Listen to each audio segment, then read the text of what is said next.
My name is Martin Zielinski. I led and was the PI on the gastrographin challenge and small bowel obstruction multi-institutional trial through EAST several years ago. It was actually the first multi-institutional trial that EAST supported through the new multi-center trial committee.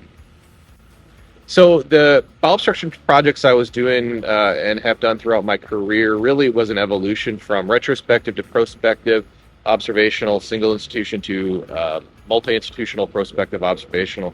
And this really was kind of the cherry on top, the culmination of that work that I'd been doing. So it built on my previous efforts presented at EAST and then allowed me really to use all the prior experiences that I had and all the contacts and networks within the organization to be able to do the study and pull it off successfully and really, quite frankly, implement change throughout the country in patients with bowel obstructions.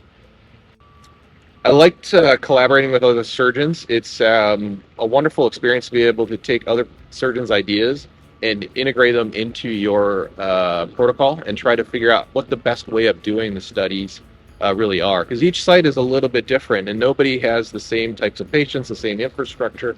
And so as part of the learning experience through multi-institutional trials that I had to do is try to figure out the best way that works for all the institutions and each surgeon.